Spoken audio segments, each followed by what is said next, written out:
Chapter 29. It was way worse than the meat flour, because the entire chunk of mimic meat tasted of synthetic grape, while its unsettling texture and powerful stench made me gag violently, as though triggering some primal response that knew it was bad to eat it. Spoiler image.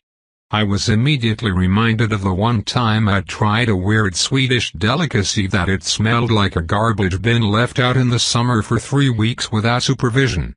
Pushing the horrendous memory aside, I clicked the options to get some more information.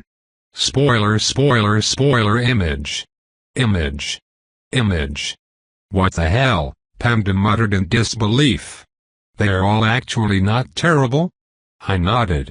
Finally. Should definitely get the randomizer, he said eagerly. There is no way in hell I'm trusting the system on this. Didn't you tell me just moments before a fucking mimic showed up that everything is rigged? I suppose I might have said something like that. I'm picking reflective shell, I decided and clicked on the option. I thought you said you didn't need defense. Getting shot really changed my perspective on that, I replied. With the mimic meat out of the way, I figured it was time to evolve Brock, so I pulled the pop-up back into view. Spoiler image. I wonder what Purple 2 does, Panda said curiously. Pick Hydra. Brock insisted. There's no way I'm testing out Purple Plus. I told him, before clicking the Hydra option, even though the batter swing speed was probably better. The purple bonk hammer made a sound like two balloons being rubbed against each other, before Wet Pop announced the arrival of a second hammerhead, which grew next to the original one and had a short neck connected to the main shaft at a 45-degree angle. Me Willie's a Siamese twin now. The next level up appeared immediately after the effects of the transformation had subsided. Spoiler image. I guess Hydra Plus for symmetry, I muttered and clicked it before anyone could argue with me about it. Another head appeared on the end of the bonk hammer, opposite side to the first, creating a very strange-looking weapon. I was slightly worried that the additional surface area at the end would blunt the impact damage it was capable of dishing out, though it was likely that such realistic worries might not factor into the weapon, which was, by its very existence, counter to the rules of normality. Spoiler image. Another special evolution. Panda said excitedly. My hand-eye coordination sucks, so I'm picking Double Trouble. But what about Rainbow Trail? Don't you want to know what it does? Not even slightly. It might just be some kind of Eorbleed version of the Nyan Cat song on repeat for all we know, or it might fuck up my taste buds again. As I clicked the option, no obvious change overcame the bonk hammer, but Brock immediately groaned in pleasure, which, considering that I was holding him, made me deeply uncomfortable. Please stop that. But it felt so good. I'll throw you away if you don't stop squirming. Spoiler image. I hummed, looking at the options. Crusher is the best one, said Panda. I guess I don't need more shockwave power, I replied in agreement. What about me shaft? Won't someone think of me shaft? You're long enough as is, I told Brock and clicked Crusher. The only noticeable difference was that the weight increased. Despite still being a balloon hammer, he was back to weighing the same as when he was a short sword. Spoiler image. Damn. I said, as I saw the last option. You've got to pick it. But they're all so good. Gambit, don't be a fool now. I sighed and clicked Ghost Strike. Whoa. That's an odd sensation. I lifted Brock up and moved him around a little, immediately noticing that some kind of misty blue trail followed him now. It was kind of like a portion of his soul was trailing behind the heads of the hammer. That should be all the upgrades, Panda said. Now do your level up and let's get out of here. What about the fusion gum? Does it actually do anything? I frowned. Panda. You literally told me to check everything. I guess I did. You seem kind of out of it, I said. Well, think about it, You just killed 5 players without meaning to, and it didn't faze you in the slightest. I shrugged. See? That right there is exactly what I mean. Doesn't Superman kill a bunch of people when he fights villains in the city? Did you just compare yourself to Superman? That's pretty delusional, Nigel, Brock commented seriously. I ignored their remarks and brought up my status screen, syncing my new attribute point into vitality for more stamina and health. Spoiler image. I think a tomahawk is superior to a bay, I muttered, taking offense to the system's ranking of cuts of meat. Eh, Gambit? Yay? Look at your insanity gauge. What the fuck? Why is it like that? I guess because of the conspiracy whistle. Does this mean I have 110% insanity now? That seems to be the case. I wonder if it changes anything.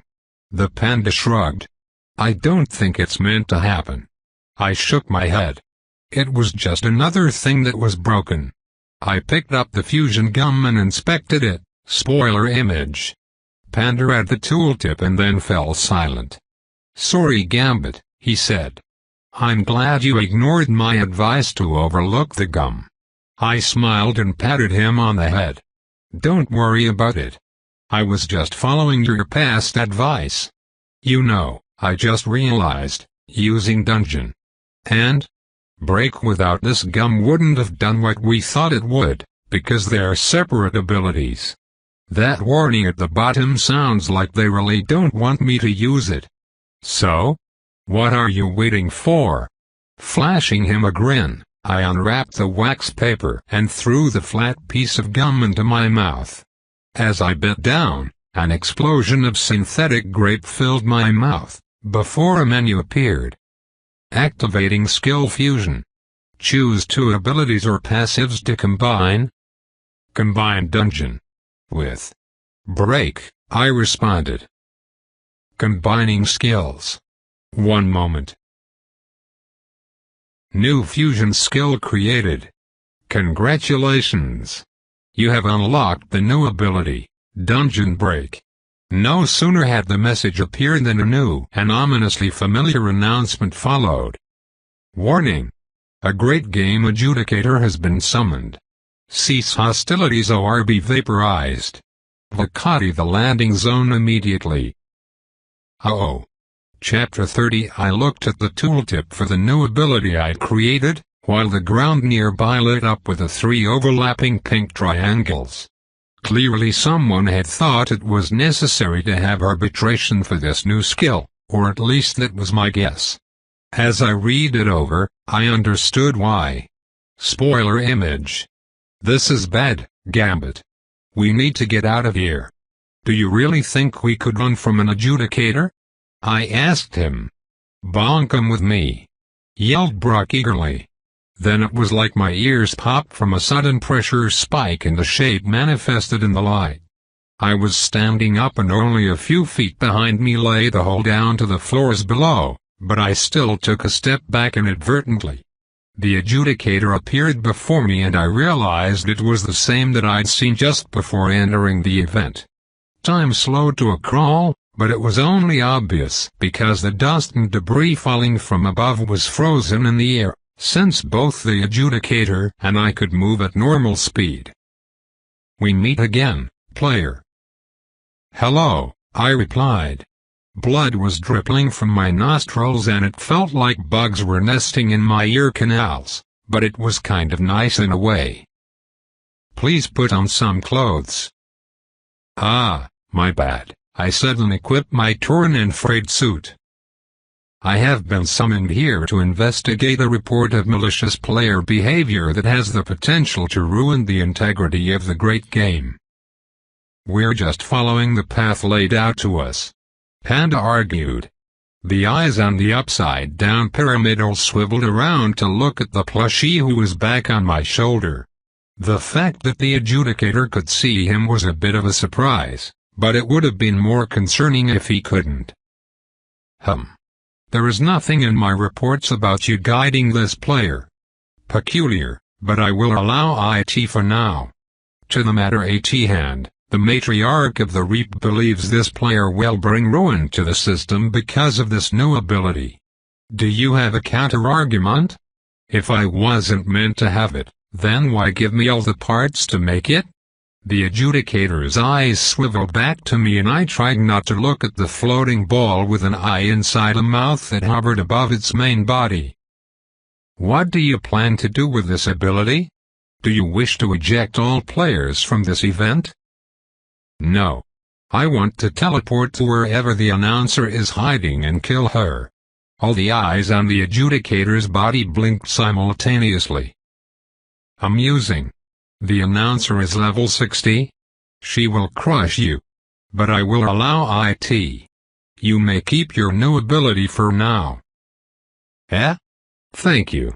Without so much as a "you're welcome," the adjudicator vanished, taking the intense pressure with him and making time resume its normal pace.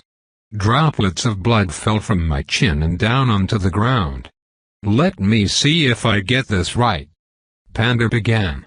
The agents of the Great Game, specifically the probing department, filed a complaint about your new ability, since it has the power to eject all players from this event, thereby saving them? I shrugged. But he let you keep it if you just use it to teleport to where the announcer is? What's the point you're trying to make? I asked. Gambit. You have the power to save all the players remaining in the event. Why would I do that? Are you kidding me? I thought you were a big thinker, Panda, I replied. You obviously should go for the bigwigs to manifest long-term change. If I release all the players by ejecting them from the event, it doesn't change anything. There's no assurance that killing the announcer will stop the event. I don't care. I'm bored, groaned Brock. I'll hit stuff with you soon enough, I promised him. Then held out my hand dramatically and said, Dungeon break. Activating dungeon map. Total player number, 16,809. Nearest player, 226 yards. Total enemy number, 438. Nearest enemy, 671 yards. Nearest boss, not applicable. Nearest exit, not applicable. The map that appeared was leagues apart from the one when it was just called Dungeon, as it had zoom features, name search functionality, room labels, names and levels for players and enemies, hidden doors and caches, and many other minor things I felt I didn't have the time to dive into, since the skill was only active for 2 minutes. As I moved it around, I saw how the edges of the vast ruins were lined with what was called a dungeon barrier, which, if I had to guess, was the weird hair-like tapestry of screaming faces that I'd encountered in the asylum when I punched a hole in the wall. I wondered if, by deleting it, I could basically go out of bounds, kind of how some games had gaps in the world geometry that allowed you to slip through and walk along the outside of the world to bypass things. I can't find the amphitheater, I muttered, annoyed.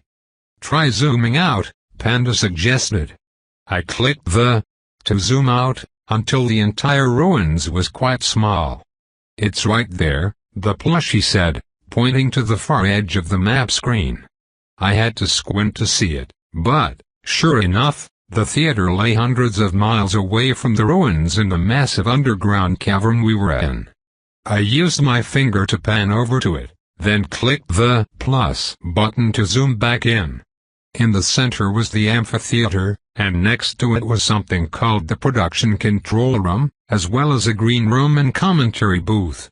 I knew this was where I wanted to go, since I figured a bastard like the announcer would be in a green room, and a gray marker showed that there was a person there, who was neither a player nor enemy. I clicked on this and a map pin appeared with the option teleport to location. I clicked the option. Spoiler image. Oh God, not this again, I complained. I clicked yes and dreaded the 3 additional follow-up confirmations, but instead I felt the ground drop away from under me, as darkness overtook my vision and I experienced the sensation of free falling. Wee! Yelled Brock excitedly. I came to a sudden halt, appearing on a fancy round bed covered in fur blankets. A person next to me let out a gasp, and I whirled around with Brock raised over my head. "Oh hi, Gambit. Why do you have a balloon hammer?" I blinked, the mind fog of the teleportation quickly fading. "B," Panda yelled. "I missed you." "Hi Panda." "B? What are you doing here?" "I was pulled into the event with you, but arrived in this room because I'm a minor. So, I've just been waiting here and watching the screens in the commentary booth, while Ree is working." "Ree?" I asked. "The announcer." I frowned. "I've come here to kill her." B nodded as though she knew that already. "She said you'd come here. She's been watching me closely. She said that you had avoided being crucified, so she'd do it herself." "I'm not scared of a midget like her." "Gambit, they are called little people," she corrected me. "Whatever, I'm gonna kill her." "And then what?" "Then I'll go to the production control room." "Okay. I'll show you the way to the commentary booth first then. You should probably stay out of the fight." She nodded. "Ree told me that, as long as she is alive, I'll be invulnerable here. But it wears off if I try to attack her." She also arranged for the Child Protective Services to come get me after the event has concluded. "There's plenty of time before then," Panda said. "But, if this moron's idea actually ends the event early and saves people, then we'd better hurry." I got up from the round bed and B grabbed my hand and led me through the room.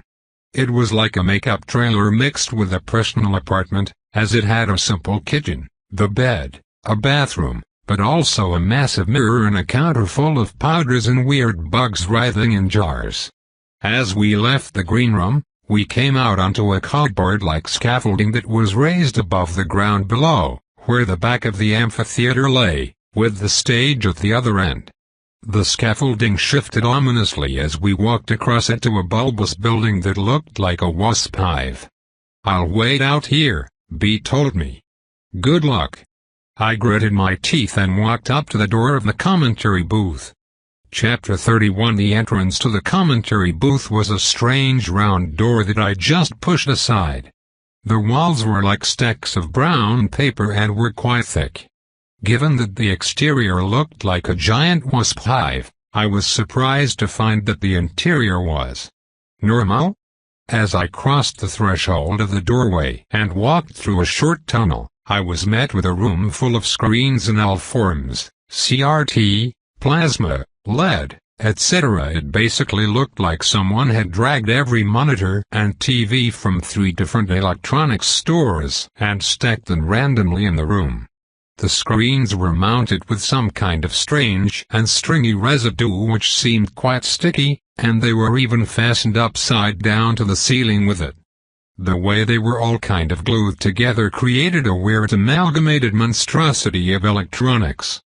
With all the screens positioned around the curvature of the wall, it gave quite a high-tech feel to the room, even if it was a total mismatch and there wasn't a single power cable in sight. What's more, each screen showed a vantage above a player, and, even as I watched, I saw several of them die, either by the hands of an ambusher mantis nymph, another player, or an insanity monster like the Skin Stealer. As each player died, the screen flickered and showed a new vantage. To make it all worse, in the center of the room, hovering above a raised podium with her rapid wings, was the announcer, cackling and yelling at the things showed on the screens, while mocking the people who were all killed as entertainment. I carefully pulled my looking glass out of my inventory and scanned her through the little bit of its lens that was still left. Spoiler image. Announcer returned around to look at me, her small arms on her hips. "I've been looking forward to this," she said, casting me a sinister grin. "What are you gonna do?" Panda asked, sounding very worried. The announcer didn't react to his voice, so I was certain she couldn't see him. "Did you like the fusion gum?" she asked, the grin growing wider. "You sent me that." "Why?" You must have known I'd use it to come here and kill you. Ha! Kill me? I don't think she's intimidated by you, Panda unhelpfully explained. I took a step towards her, but suddenly 24 translucent blue arms appeared from her back, as though she was some kind of weird duck octopus ripoff. I remembered how they'd pinned all the players to their seats during the event introduction, so I didn't want to get too close without a proper plan in place. Take a seat, she said, using one of her magical arms to pull a plastic chair over in front of me. Yeah, she's definitely not taking you serious. I kicked the chair aside. I don't think you understand what I'm here for. Yes, you want to try and kill me. Boring. She pulled over another chair. Now sit down, your interview is starting in 20 seconds. My. What? I got you the fusion gum so you could unlock that special ability. How nice of me. Now. Sit down. I'll break your arms and legs if you don't. I gritted my teeth and squeezed the handle of Brock tightly, preparing for the inevitable confrontation. Would it be so bad to hear her out? Panda suggested. What is wrong with you? I hissed. How could you even suggest that? Maybe you could get some important information out of her, like, for example, who is actually watching these games. I'd rather just get into the fightin', I reckon, said Brock. I sat down on the chair with a frustrated snarl. I wanted to beat the announcer to a pulp, but Panda was right. This was a golden chance I couldn't pass up.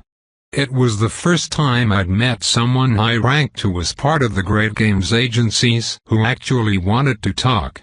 Good boy, patronized Ree. Who's watching all this play out and listening to your commentary? You know. She replied evasively, while using her many ethereal arms to pull things from the sides of the room over next to me, like a pull-out green screen, a potted cactus that was 6 feet tall, a lava lamp, and sneeze, and a table with a Happy Meal scattered over top of it. What the fuck is this?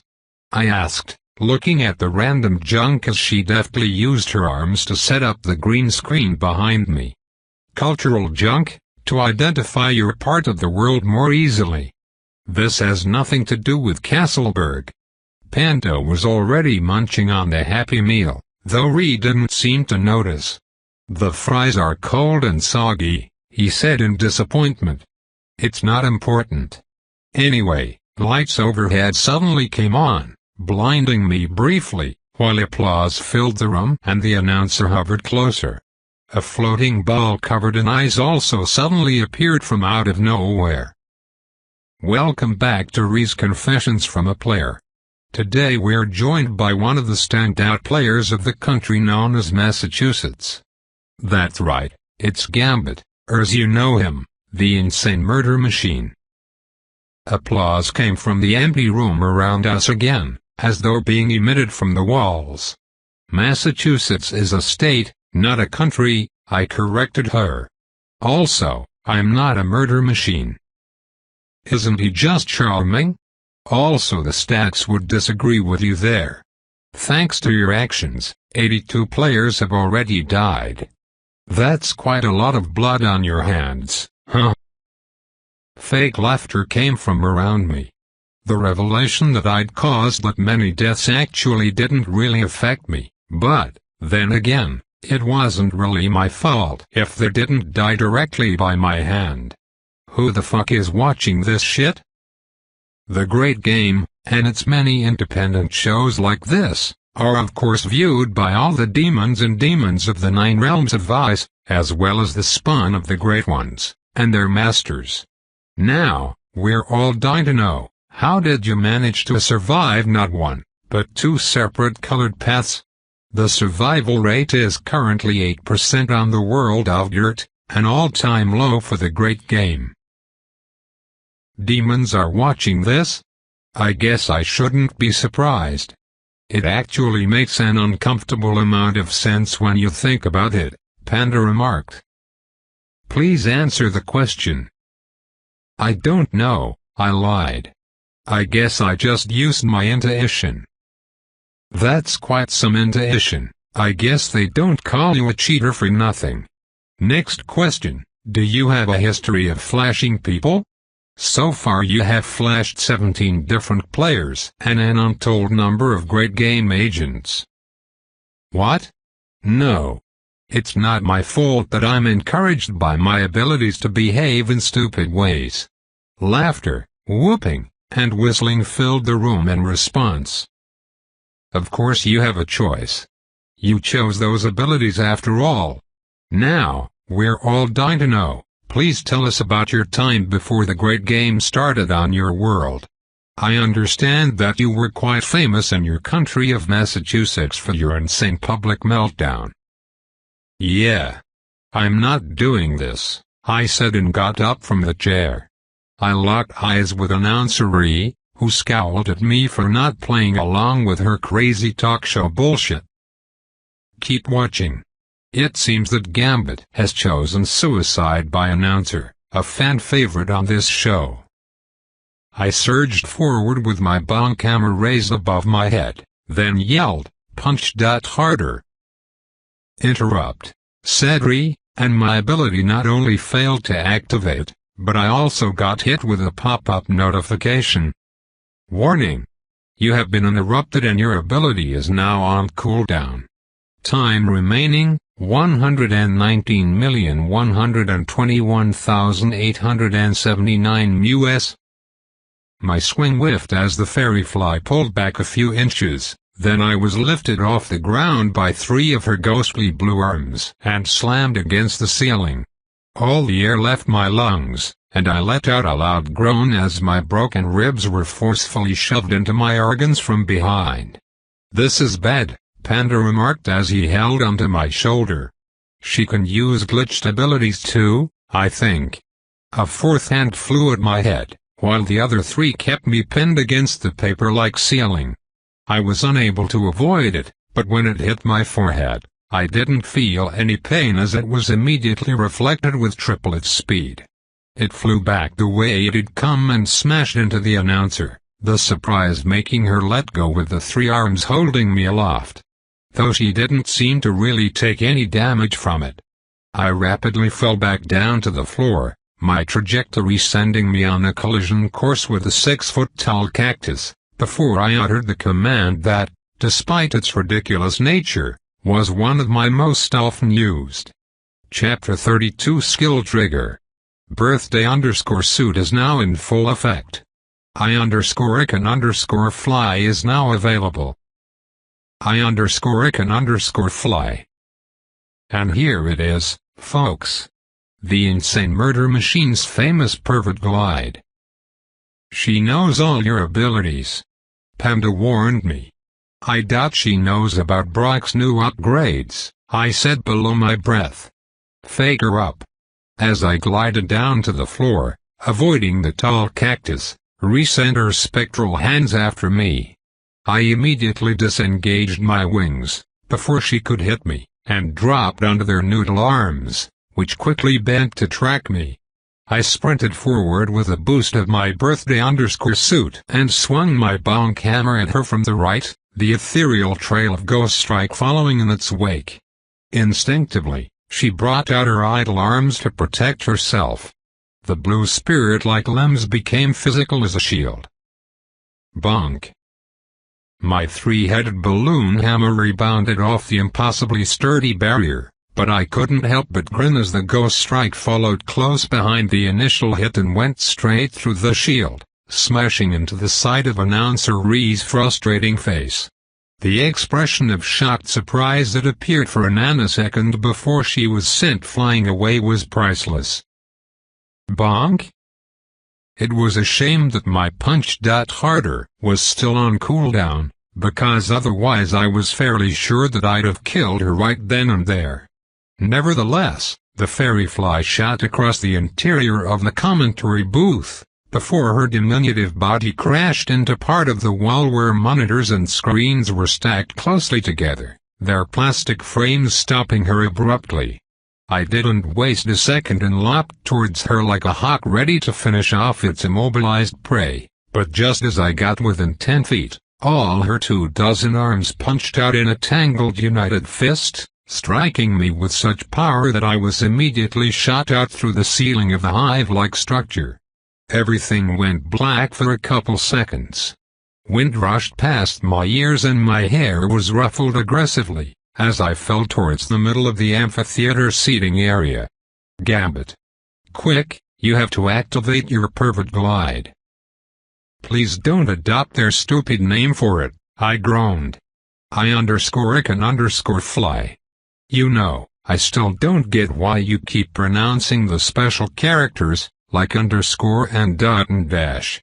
As I glided down to the ground below, which was about 20 yards away still, I saw her emerge from the perforated roof of the hive-looking commentary booth. She was using her spectral blue arms to move, like some kind of fucked-up daddy-long legs. The way her body sagged and her wings failed to work indicated that my hit had done far more damage than I'd thought. But, then again, Brock had something like 400% impact boost now, which, given my presumably high strength attribute, probably resulted in some serious damage numbers. Speaking of... where's Brock? I asked, looking around but not seeing him. Look up, said Panda. I craned my neck back and saw that the purple balloon hammer was floating down lazily from above, and somehow, despite its increased weight, managing to be more balloon than weapon. Watch out! I heard B yell in the distance. I turned around just in time to be bitch-slapped by a spectral hand in the side of my face and sent towards the ground like a missile. Fuck, fuck, fuck. I yelled, as I tumbled and spun, my wings unable to fully slow my descent. With a loud crash, I collided chin first with a row of the stone seating, skidding across and tearing skin with the world's most painful friction burn. As I came to a halt, it felt like I'd broken every bone in my body. Ouch. Panda made a wincing sound as he saw me. How'd I look? I asked, as I slowly pushed myself up. It's... fine? Yep. Definitely, completely, 100% fine. I turned my head to look back at where I'd landed and the approaching announcer, who was crawling down the cardboard scaffolding with her many spectral hands as legs. B was holding onto a support beam, while the whole structure was shaking violently. The bench I had skidded along had a long bloodied and chunky trail, and the impact site was like a damn crater. That definitely should have killed me, I said, touching my chin. It was hard. Like bone. Panda? Yay? Where's my chin? The plushie gestured around us vaguely. Goddamn, I said. It looks really messed up. In a good way? Goddamn, I repeated. Spoiler image. Huh? It's moths who make the abilities and passives? Panda remarked. A second later another achievement popped, spoiler image. I took a deep breath and swiped the two screens away, not allowing them to get to me. A bowl of weird-looking spaghetti landed by my feet, but I picked it up and threw it in my inventory without inspecting it. Do you think it has been enough time for the interruption cooldown to have worn off? I asked Panda. Most definitely. I think it was only something like 2 minutes long. I scanned the air and saw that Brock was still casually floating down to the ground. At this rate, I wouldn't be able to reach him for another minute at least. Ree was at the bottom of the scaffolding and thundering towards me on her 24 arms turned spidera legs. The sight filled me with dread, but I wasn't gonna back down, no matter how much I hated spiders. I might have to use my fists for this, I said. Listen, I don't know how the health stuff works in this great game, but you're looking like you have exactly 3.82% out of 100% HP left. That's very specific. I honestly don't understand how you're standing. Well, all my limbs are still attached. Are you actually human? I turned to look at him. Seriously? You're asking me that? Just 'cause I'm a sentient teddy bear, I don't get to question your humanity? I rolled my shoulders and squeezed my right fist with my left palm. Whatever, let's do this. I will tear you limb from limb, you vile cheater. I strode towards her, ready to end this. Chapter 33 Gambit. Whatever you do, don't let her hit you. You'll actually die. The daddy-long-legs spectral spaghetti monster came towards me on its 24 legs, and I quickly ducked and weaved past the first 2 opening attacks it sent at me.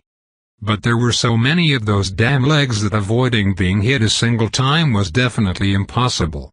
To make matters worse, my fists passed through the spectral legs, since they could, at will, become incorporeal. So I had little in the way of active defense, and my only hope was that my percentage chance of reflecting impacts would save me from a fatal hit again. Stop moving so I can squash you. That's quite ironic, Panda muttered. He was hanging onto my shoulder again as I, still clad in my birthday suit, hopped and danced around the arms used as legs which tried to hit me. The fairy fly's main body was lifted 12 feet off the ground by the arms and hung there rather limply.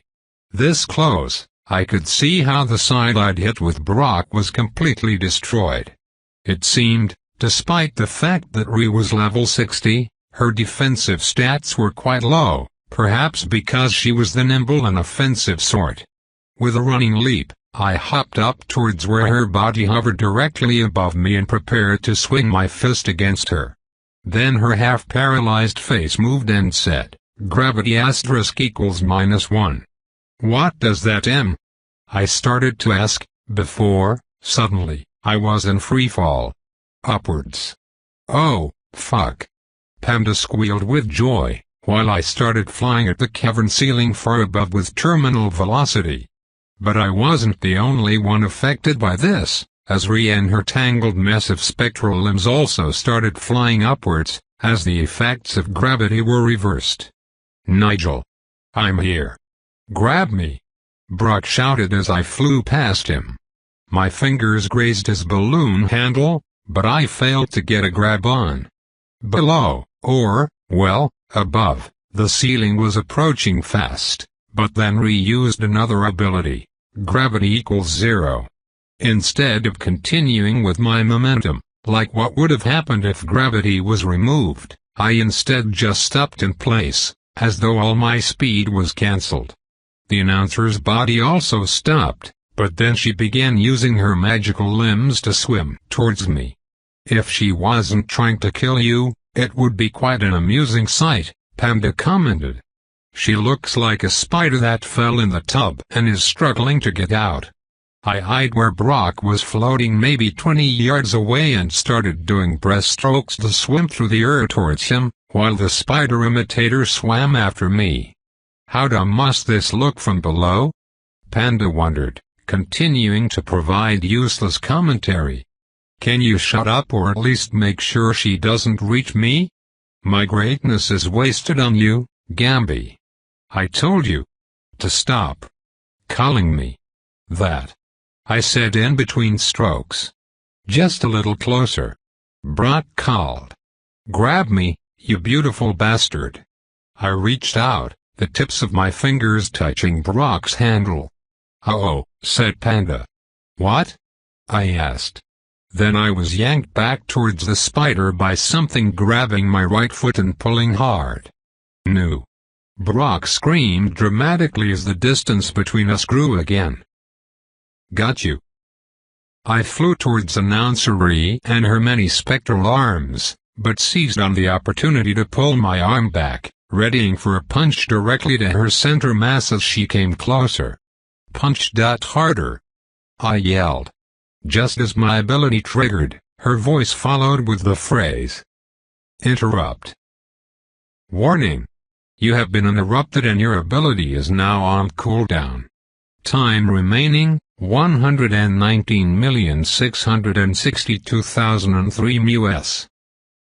You dumb ugly fly bitch," I shouted in frustration. "Yeah. "You suck." Panda joined in. "Screw you, you filthy exploiter. You've got cheat abilities too," I yelled back. I narrowly avoided being slapped by 3 conjoined spectral hands, thanks to flapping my arms like a chicken, but she was still gripping my foot and keeping me from breaking away from her reach. "Panda, you need to get Brock and throw him to me," I told him. "Are you out of your mind?" he protested. By wildly flinging my head to the side, I avoided another couple arms shooting straight for my head. No time to argue. I took him off my shoulder with both hands and then threw him forward like I was doing shot put. He complained loudly as he floated gracefully towards the bonk hammer. Meanwhile I was wriggling this and that way to avoid being hit. "I've got a hold of him," Panda yelled as he caught onto the hammer. "Wait, why is he warm? Just throw him to me," I yelled. "Fake you, toss me." Panda awkwardly pushed the balloon hammer towards me, in turn sending himself the opposite direction, thanks to Newton's third law. "What are you doing?" Announcer Ree seemed to have picked up on the fact that something she couldn't perceive, that is Panda, was helping me. I began swimming towards the approaching Brock, while he continually cried out, "Nigel! I'm coming, baby!" As Ree spasmed her arms to try and grab the weapon, she inadvertently pushed me forward with a hand holding my foot, and I was flung forward quickly enough to snatch Brock before her. As she realized her mistake, it was already too late for her, as I swung the hammer at her incoming arms. The initial hammer strike whiffed, but then the ghost strike followed close behind. As it struck, the strange sound filled the air. Bonk! The arms were slapped away and repelled me by my foot again, trying to land a hit on me before I could use Brock to break her grip on me. However, she once again messed up, as I was swung towards her main body at the center of all her spectral limbs. I didn't waste this golden opportunity and swung Brock right at her tiny torso. A fiery glow enveloped the bonk hammer. Activating script, math.multiply, punch. Image. BONK2. Bonk? An enormous shock wave exploded outward from the impact side of both the main hammer strike and the secondary ghost strike. The spectral arms all disintegrated, as the fairy fly announcer was reduced to scattered fragments of tissue and bone, with no distinguishable features remaining. She was like a mosquito that had hit the windshield of a truck going 100 miles per hour. "I am the one who squashes," I yelled, as the effects of her gravity-canceling ability disappeared and I started plummeting back down to Earth. Achievements popped up in my vision as I fell. I_can_fly. I yelled and my fall was quickly slow to a gentle descent. Chapter 34 I landed on the ground safely, but well out of stamina. If we had been any higher in the air above the amphitheater, I would surely have exhausted my energy from gliding and fallen to my death. Panda fell from the sky with a loud wee, before bouncing off the stone floor with not a mark on him, landing back down again safely. He looked around for a moment, then spotted me and began waddling over. "That was a close one," I said to myself, then took in the many pop-ups that had arrived. Spoiler, spoiler, spoiler, spoiler, spoiler, image. Image. Image. Image. Image. "That's a ton of achievements," Panda said. I was slowly reading through them, and by the time I got to the last one, I was almost drooling to find out what the giant killer trophy and fairy fly wing would give me. "Gambit. Are you okay?" I heard Bee yell as she ran over to where I was sitting, my back to the first row of the amphitheater seating. "I'm fine," I told her, but she drew up short as she saw my face. "He's not fine," Panda told her. "Half his face is missing after all." "Wait? Half? I thought it was just my chin." "I'll get the sewing kit out," B said and knelt down next to me. "Thanks. Nice hat by the way," she said. I blinked, uncomprehending. "The Purple Heart hat," she explained. "Oh. Right. I forgot I had that on." "Didn't do anything to save your face," Panda remarked. I pulled up my inventory while she prepared to sew up my entire face, then quickly realized that, apart from the hard hat, I was totally naked. With frantic speed I equipped the ruined suit. "Sorry," I said. "What for?" "Never mind," I quickly added, since she hadn't noticed, apparently. Or maybe, and rather disturbingly, she had grown accustomed to seeing me in my birthday suit. I looked back at my open screen, trying not to think too much about it. Spoiler image. Since I was hungry, I pulled out the spaghetti first. It arrived with a splat, just a single plastic fork and a curled-up ball of spaghetti with mothballs all over it, landing on the ground between my feet. "What's that?" B asked. I wasn't sure how to answer the question, so I looked at the unappetizing meal and said, "Inspect." Spoiler image. B inspected it as well and then said, "Maybe I won't need to sew you up after all." I sighed. She was right, it was too good not to use, so I quickly got to work stuffing the whole thing down my gullet. For once I was glad that all I could taste was synthetic grape, but I still felt a chemical tingling in my mouth afterwards. Right away, I could feel how my face began to shift and change, thanks to the recovery effects. "That's really gross," B said, looking at my face in deep fascination. "Don't forget to invest your new attribute points," Panda reminded me. "Did you level up?" B asked. I nodded. "Level -9 now. I think that perhaps I might get something special for level -10. Could it be the class change and evolution stuff that was mentioned in that announcement 2 days ago?" "No idea," I replied, but I also couldn't really recall the specific wording. I began to wonder what sort of class change would be available to me though, given that I was glitched. "Status," I said, and then, after only a few seconds of deliberation, I chose defense and strength. Spoiler image. Panda gasped. Finally, a pattern emerges. A point in strength is equivalent to 115 pounds and 50 pandas in carry weight. "What's so a black?" I asked. "It's a non-Newtonian fluid made from cornstarch and water." "What's it do?" "Well, it gets hard if moved rapidly, but flows like a liquid when at rest. I think it was once tested as a potential replacement for Kevlar. The system seems to think it's stronger than plastic bottles."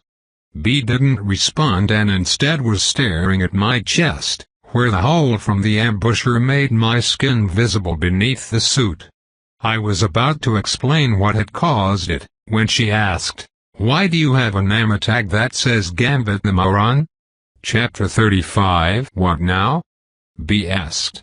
"I actually hadn't planned that far," I told her. Panda sighed. "I told you that killing the announcer might not end the event." "There's still the production control room nearby," the Beetle Girl told me. "You're a genius," Panda exclaimed. "I guess we should go destroy it, maybe that'll do the trick. Worst case, it doesn't and we can just wait for the cooldown of Dungeon Break to eject all the players from the event." "Dungeon Break?" B asked. "What's that?" While Panda recounted the events of what had happened since we entered, a lot of which B already seemed to know, thanks to having watched me on the screens in Announcer Ree's commentary booth, I pulled open my inventory again and inspected the 3 rewards I'd gotten. Spoiler image. "Ugh," I groaned. Panda stopped his recounting for a moment, but when I didn't elaborate, he continued from where he left off, with B paying rapt attention. Spoiler image. I pulled it out of my inventory and found that it did indeed not have a weight to it, as though the bulky metallic trophy was just spray-painted styrofoam. "Whoa, what's that?" B asked, then inspected it. Panda was giving me a look like, "Dude, you're interrupting me again?" Then I smashed the trophy into my forehead. It immediately became a swarm of flies that in turn began to glow red, before imploding in tiny explosions. I got out, before the next screen appeared. Spoiler, spoiler, spoiler, spoiler image. Image. Image. Image. Oh boy. Panda said excitedly, suddenly not upset about my interruption of his story. I think I'll pick L4GSW1TCH, I said. Don't be an idiot, Gambit. Panda said. Giant Slayer is 100% the right choice here. What do they do? B asked. I really wish I could show you, but I guess I'll just read them out loud. After she'd heard what the three options were, she agreed with Panda's choice. Also, think about it, she said, if it has the potential to make you get stuck in walls and such, it will definitely happen. I thought about it and realized she was right. They want me to pick it so they can conveniently have me get swallowed by the floor and die. I commented. Alright, I'm picking the lance. Then I pulled out the fairy fly wing and inspected it. Spoiler image. Do they have some kind of feeder fetish, these guys? Panda exclaimed. I didn't question it at this point and put the wing, which was about the size of a post-it note, onto my tongue and then closed my mouth. The wing immediately started melting as though it was some kind of strange sugar. I gulped it down, tasting nothing but synthetic grape as usual. By now, the skin and flesh on my face had more or less returned, thanks to the mothball spaghetti, but it was bright pink like a newborn baby's. The pain of my broken ribs was also now just a faded soreness, and a mental fog I'd had, perhaps the remnants of several overlapping concussions, was also cleared away. I actually felt good. Like, really good. Gambit. The plushie started, looking at me weirdly. Yes, my beloved? I asked, picking Panda up in my arms. I think that wing was spiked with LSD. You're very soft, I told him. Your eyes have turned completely black, B remarked. I reached over and patted her on top of her head. You're a good person. Alright, let go of me. Panda protested, hammering his squishy arms into my chest. I don't like this version of you. It's too much love. What about me, Nigel?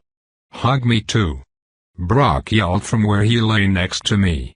As I was about to lift him up and praise him for his good work, the effects suddenly disappeared. Slowly, I glanced down at Panda, then over to B. I cleared my throat and lifted the plushie off of me. Sorry about that, I said. Spoiler image. Holy shit, they actually poisoned you. Panda exclaimed. It was kind of nice, to be honest, I replied. I looked at the options, surprised that 2 were glitched abilities, but, then again, Ree had used several of those. Spoiler spoiler spoiler image. Image. Image. Ugh, 2 of them use wisdom and intelligence. I groaned. They'd probably have no effect if I tried to use them then. The reverse gravity one has the potential to be really powerful, so you could take that one and see if there's a way to change your class such that you get wisdom. Are you trying to turn me into a mage? Would it be so bad? He asked. Unless I can become a mage that punches things, I'm not doing it. Don't be a little baby. He scolded me. I clicked. Interrupt, just to spite him. Panda let out a sigh. With all the new rewards out of the way, I popped on the moon boots, to which Panda and B both made a yuck sound immediately. The boots also immediately turned purple. I then got to my feet and began stomping off towards where I seemed to recall the production control room was located. Every step felt like I was walking on bouncy balls. Chapter 36. You look ridiculous in those boots, Panda mocked. He was riding atop of B's shoulder, while I bounced towards a large structure that seemed to grow off to the side of the amphitheater. It was made of some off-white silk. Don't listen to him, Nigel. You're a fair dinkum specimen, not lying. Thanks, Brock. Why is it your weapon also talks? B asked. Fuck if I know, I replied. She sighed longingly. I want my own talking weapon. Maybe you'll get one if you go into the event area. Panda guessed. That's when Gambit Gut is. You know, I don't even think we can get back there, I said. It's true that it's quite a ways away from this place, but maybe you and Brock can just punch down the walls and tunnel away there. Let's see if crashing the production control room doesn't end the event first, I said. It wasn't that I didn't mind the idea of going back in and killing enough people to escape, but the thought of having to put me through the two made me feel something weird. It took me a moment to realize what it was, concern. She wasn't my kid to watch out for, nor even remotely related to me, but I still felt a need to protect her somehow. And I was responsible for her turning into a monster, after all. Or well, half monster.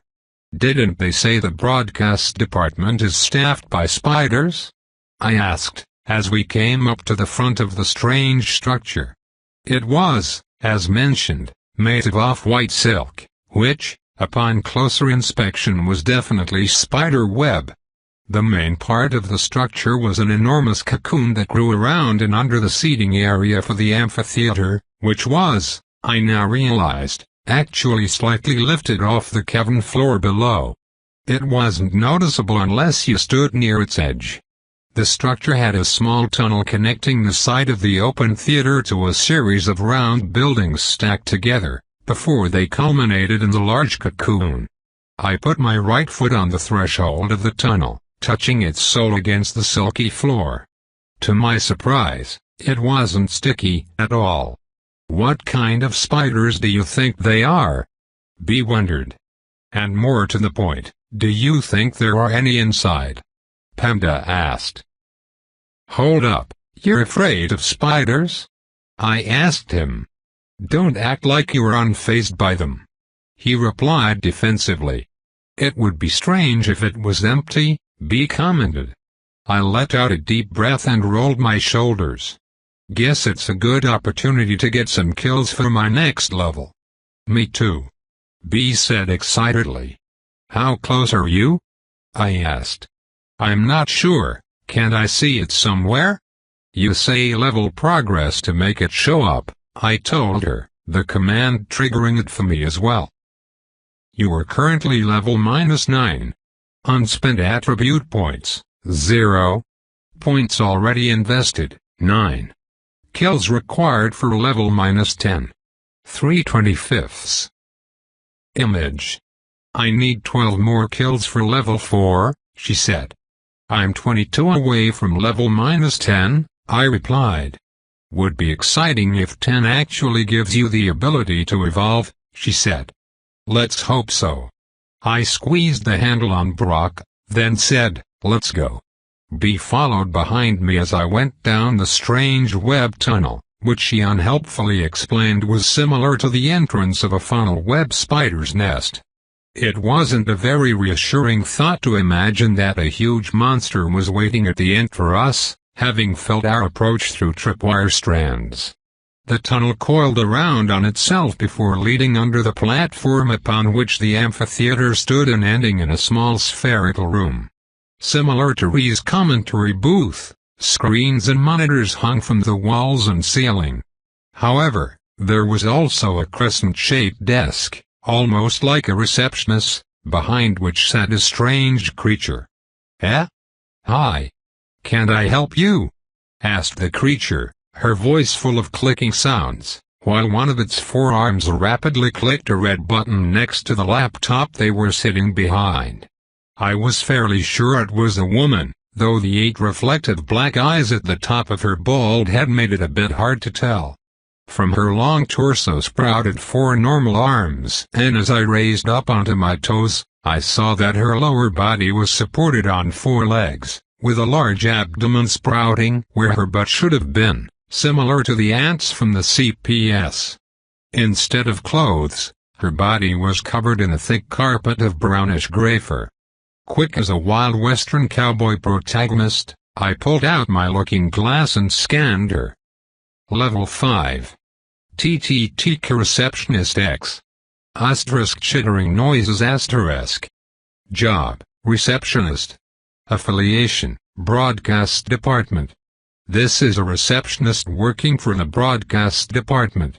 Her job, like that of all receptionists in industries with literally zero customer interaction, is one veiled in mystery and intrigue.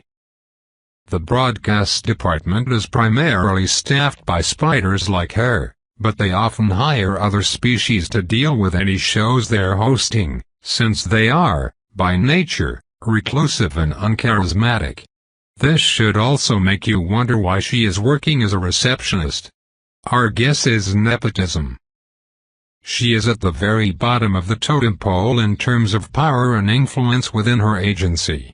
Even the janitors, who clean and maintain the webs of their structures, are paid higher. She seems terrified of you. Image. Beetle bolt. B exclaimed, and a loud buzzing came from her outstretched palm, before a baseball-sized hole appeared in the center of TTTK's many-eyed head.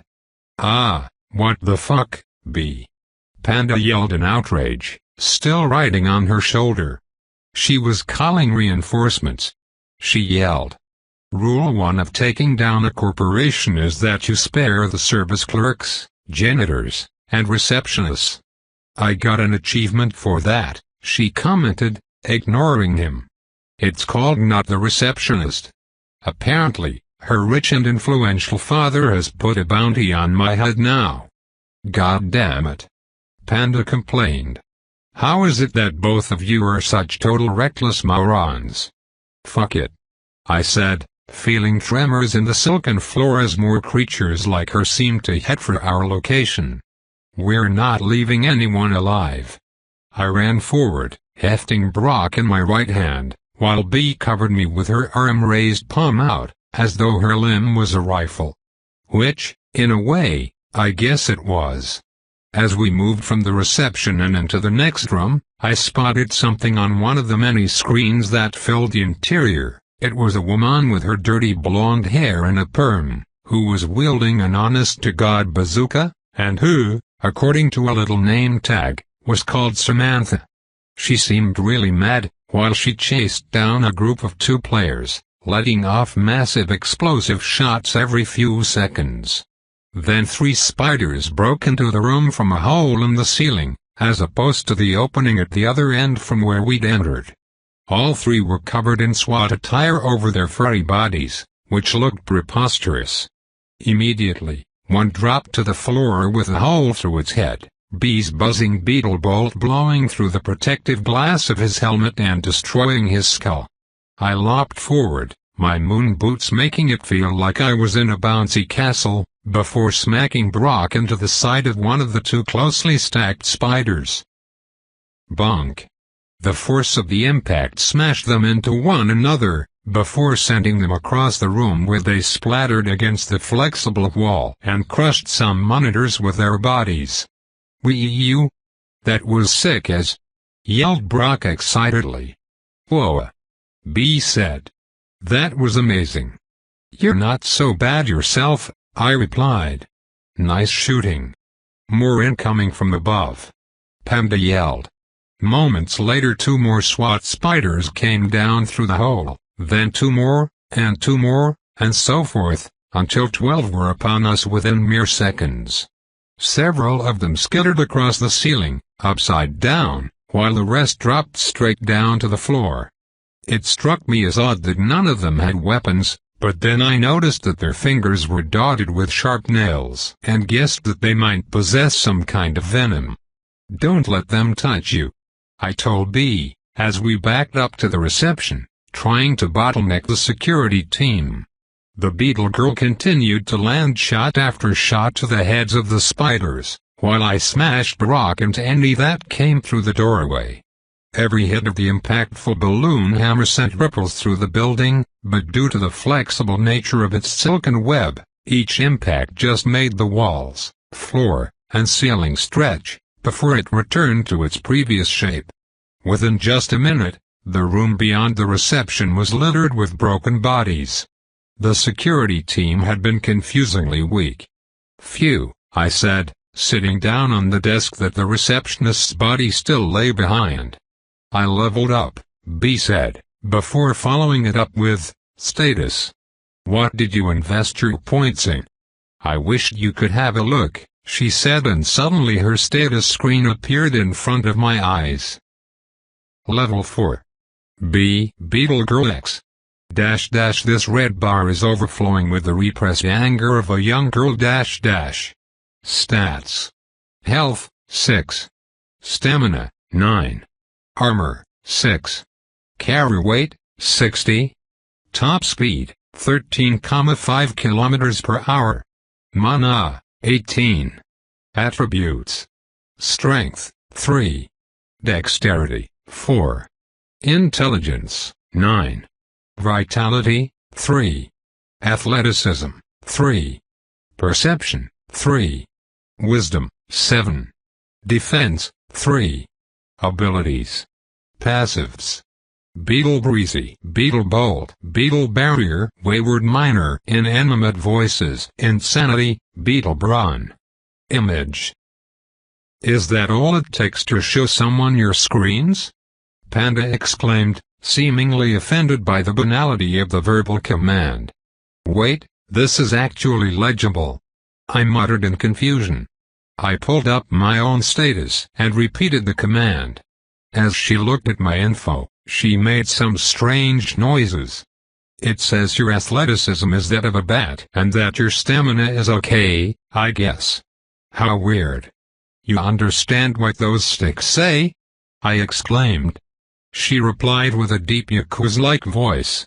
More commotion from above stopped me from asking follow-up questions, and quickly it felt like the entire spider web structure was in motion, as though every creature within was making a break for the exit. An exit that lay behind us. Chapter 37. Spider humanoids swarmed around us and I swung left and right wildly, bonk after bonk echoing through the production control room structure. The concussive impacts of every hit crushed and pulverized nearby monitors and screens, while splattering the creatures and sending blue blood everywhere, staining the walls, floor, and ceiling. Brock was whooping and yelling in ecstasy, while B stayed behind me, conserving her mana for when it mattered. The room past the reception, which I belatedly realized was a waiting room, became so crowded with dead bodies that the flexible floor began to sag. Coupled with the copious amount of blood soaking into the flexible silk fibers, the result was that, after just a couple minutes of ceaseless slaughter, a loud tearing of fabric announced an enormous hole forming in the floor. The dead rained down to the bottom of the cavern far below, while yet more of their brethren stormed us. More than a few times I'd been cut and stabbed by the creature's claws, but whatever venom they possessed was slow to make itself known. After what felt like an eternity, but which was maybe just 8 minutes in total, my muscles were sore and useless, my stamina utterly vaporized, and my body hardly able to stand upright. As I took a wobbling step backwards, B pushed in front of me and let off a beetle bolt that tore through a spider that had been about to go for my throat, before activating her beetle brawn. The carapace on her body visibly thickened and grew, repelling the attacks of the last few stragglers of the mass exodus of broadcast department employees. I'd completely lost count of how many I'd killed, but it might have been as high as 30 or even 40. My clothes were soaked in blue blood. My skin was stained in the same hue, and my hair had chunks of viscera and small bone fragments in it. Panda, somehow, was utterly unscathed, staying on B's shoulder throughout the whole ordeal. Even now he was actively advising her on who to shoot. "That one, on the ceiling," he yelled, and B swung her arm up. "Beetle bolt." The buzzing drone of her projectile filled the reception and made my tired ears hurt. Her target, a horrified-looking spider, didn't even have time to get out of the way before it was cored through the head. B was evidently out of steam though, as she began to look unsteady on her feet. The last two spiders jumped her, but their strikes rebounded off her green carapace. With a loud exhale of air, B hammered her fist into the chin of the nearest one, sending it reeling backwards. I struggled to my feet and shambled over, just in time to see her strike the other one in the side of the head. As they were preparing to attack her again, they saw me come closer and quickly decided not to test fate. They spun around, tethered themselves to the floor and then leapt out of the hole. "Oh no, you don't," B said through gritted teeth, then knelt down and began tearing at the tethers they'd made. But the silk was too strong for her hands to pull apart. That didn't deter her though, instead she just switched to her teeth. "Enough, B. Just let them escape," Pam depleted. I came over and fell to my knees beside her, trying to tear the fabric as well. But the lack of stamina made me too weak. I also realized that the venom from the spiders was having some sort of vitality-draining effect. With a sigh, I rolled onto my back, splattering my frayed scraps of a once beautiful suit in blood. B let out a sound of frustration, but gave up on trying to sever the tethers, then she too dropped to her back. Around us, the blood from the ceiling dripped down as though we were in a cave full of stalactites, the sound soothing in a way. "That was fucked up, you guys," Panda said in exasperation. "You didn't have to kill them all. They were clearly non-combatants." "What about us?" I said. "We were non-combatants too, before this shit." "Two wrongs don't make a right," he replied. "Get off ye high horse, Jiminy Cricket," Brock told him. As though to reinforce Panda's argument, an achievement appeared. From the sound B made, I could tell she got it too. "Congratulations! You have unlocked an achievement. X. Corporate genocide killed more than 30 non-combatants of a great game agency. This is one of those things that are bound to happen during the course of the great game, as many of the agency's grunts and non-combatants always stay close to where the action is taking place. However, this is the first time that we've handed out this achievement before the end of the second day. We're going to have to send a lot of faxes to the next of kin. There are children who will never see their parents again. Thanks to you. I hope you feel good about yourselves. Reward, Genocider Trophy. Image.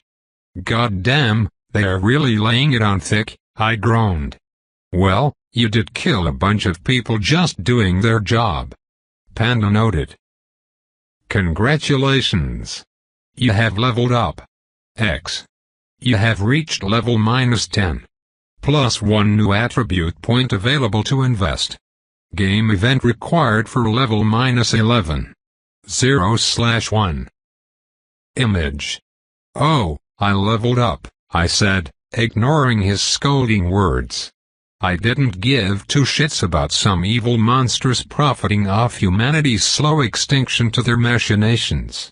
I need to clear the game event for the next level now. Wonder if it's retroactive for people not already at level 10?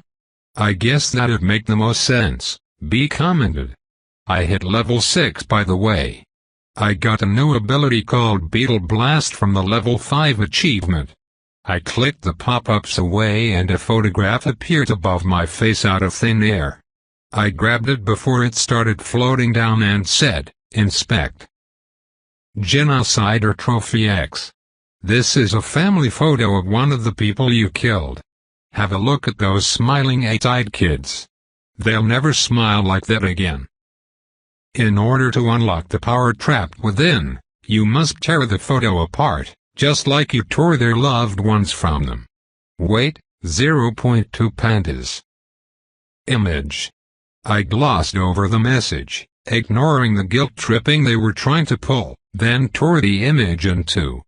B had gotten the same reward, but she stared at the photograph for quite a long while. Choose your reward. X. You're a monster, you know. Pick one of the options. Iframes pipe serial killer pipe blood sport. Image. I rolled my eyes, then inspected the options. Iframes X.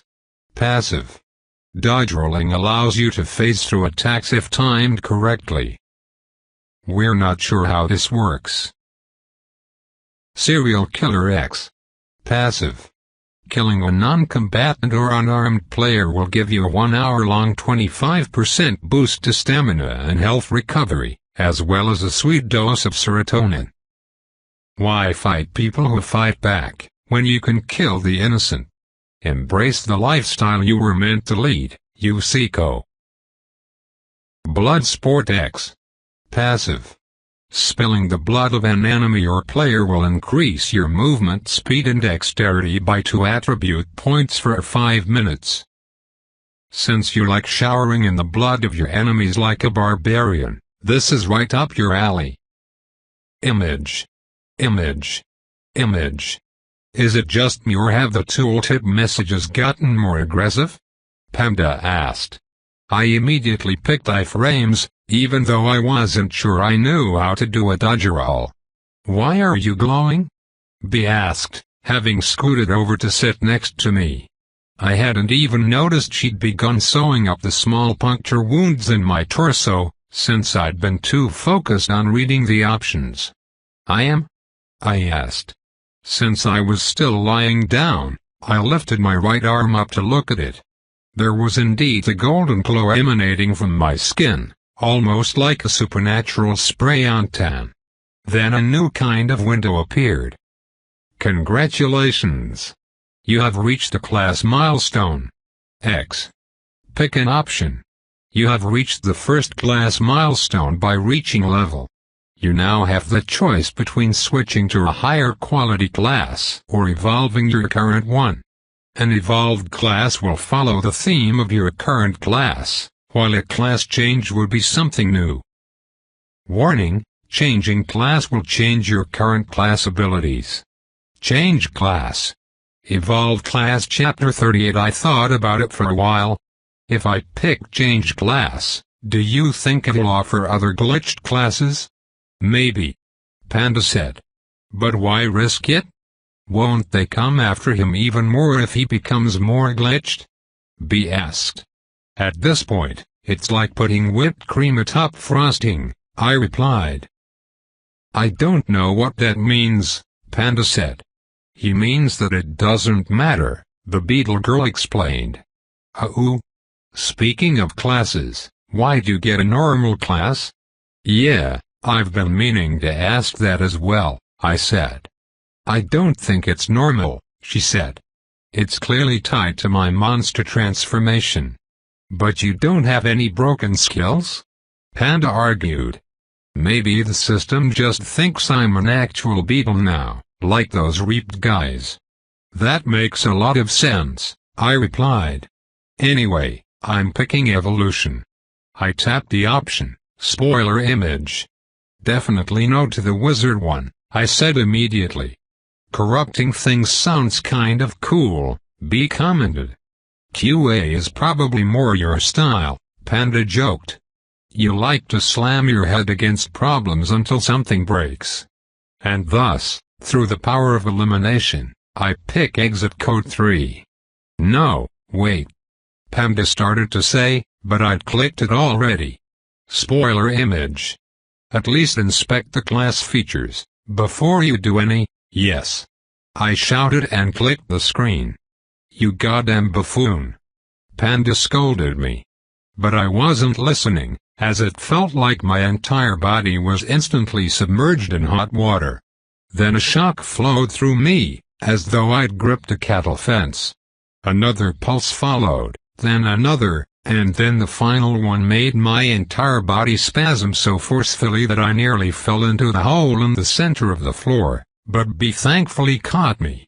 Like a microwave, the system announced. *Bing. *Class evolution complete. That wasn't as bad as I thought it would be. You've got a hole in between your clavicle bones now, B said. Maybe that's the plug-in slot it mentioned, I replied, trying to look down at it, though it wasn't easy. You look like a discount Iron Man, Panda remarked scathingly, obviously bitter that he didn't get his way. Status, I said to bring up my new status screen. I also invested my new attribute point in dexterity. Spoiler image. Your status screen is completely messed up now. I've got emojis. I exclaimed. Let me see.